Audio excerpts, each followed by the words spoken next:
Hello and welcome to the video. Within this video I'll be giving you everything you need to know about Lallemand's new Verdant IPA yeast. This video has been made with the full cooperation of Lallemand and has their full approval. This allows me to share some very good inside information with you about this new yeast so that you can see the full picture. So let's get started.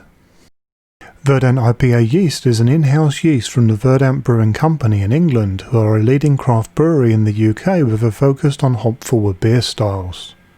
Following various collaborative meetings between Verdant and Lallemand, 3 of the Verdant in-house yeast strains were isolated, tested, and then the favourite was selected for production, and Verdant IPA yeast went public. The chosen strain was selected based on its unique characteristics and flavours, increased mouthfeel and light and soft balanced palate. This yeast strain also demonstrates a good level of adaptability as it suits a nice variety of different beer styles, not just IPA. As you can see, it has the much desired apricot flavour along with tropical fruit and some sweeter creamy vanilla notes. Much testing has proven that it is very suitable for New England IPA, IPA and Pale Ale, as well as bitters, stout and sours. This yeast has a variety of key descriptors, but those that stand out the most are smooth, tropical, citrus and juicy, making this an ideal yeast for New England IPA of course, but certainly not limited to this style. This yeast is described as having a medium to high attenuation rate, which naturally dictates which versions of the beer styles this is most ideal for. It is very good to see that Lallemand have been very open about this, as attenuation in the real world will vary depending on factors like mash temperature, pitch rate, your ingredients and fermentation profile, so do keep this in mind according to beer style and your intentions. This yeast optimally ferments at very typical ale temperatures between 18 to 23 degrees Celsius or approximately 64 to 73 degrees Fahrenheit.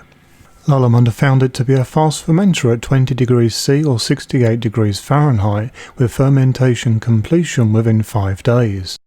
Successful fermentations have also been enjoyed at temperatures as low as 14 degrees Celsius or 57 degrees Fahrenheit, but naturally this would increase the fermentation time. Here is one example from the results of Lallemand's testing, which is shown as degrees Plato on the left and hours at the bottom.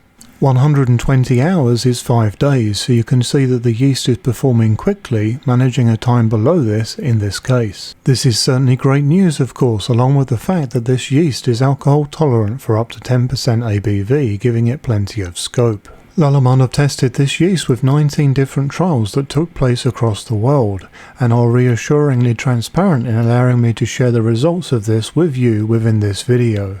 This offers a full complement of information, starting with data about the respective wort strengths that leads into attenuation, flocculation and time taken to reach final gravity amongst its information.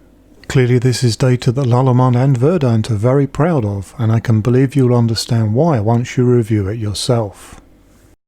Personally, I've been brewing and testing some awesome hoppy recipes of mine with this new yeast and will be sharing a personal favourite soon on this channel.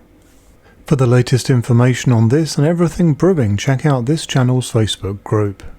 This now brings this video to a close. If you have any questions then please let me know via YouTube or Facebook. I do hope that you found this video to be useful, interesting and enjoyable. If appropriate then please like this video on YouTube, and if you've not done so already then please subscribe. I regularly post new content. Happy brewing!